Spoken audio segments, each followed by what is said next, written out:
Look at this from Dale. Bitcoin builders and businesses. When Bitcoin goes over 100K, we go to work. When Bitcoin goes below 100K, we go to work. It's about building the bridge to the other side. See you on the other side. Amen to that. And that's something that we need to be focused more on than anything else than the price is. I was thinking about this yesterday. Maybe this is a good opportunity. This was not part of my plan today in terms of what I wanted to cover, because we still have like 10 things to cover in terms of what's been going on. But the one thing I thought about yesterday is there's like 3 types of people in the world. There's people who are going to work 9 to 5, earning fiat, saving in fiat, living in fiat. That's most people.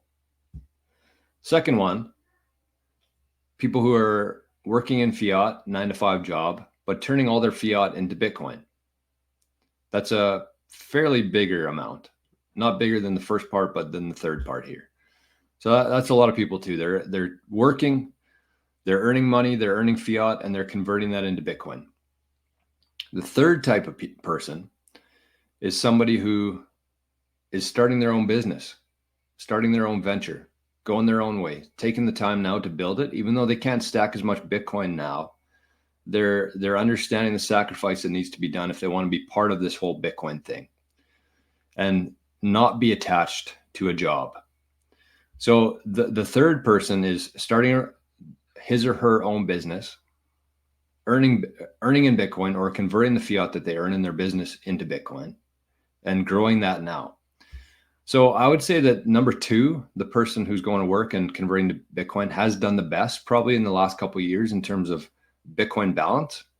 But you have to remember that even though you have Bitcoin's doing well, you're still stuck to a job. You're still working for somebody else. And the third person, I don't mean to have my hand everywhere here, but the third person has been building.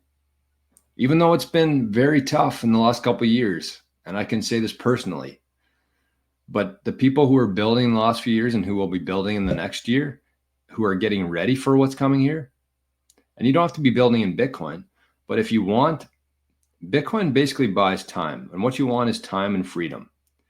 And even if you're stacking Bitcoin, you got a lot of Bitcoin, even if you're still going to a job and working for somebody else, 9 to 5, and not being able to do the things that you want to do, I don't know. Is that the play? So what I'm saying is here, I think that a lot of people have to take a good look in the mirror and say, is this what I want to be doing?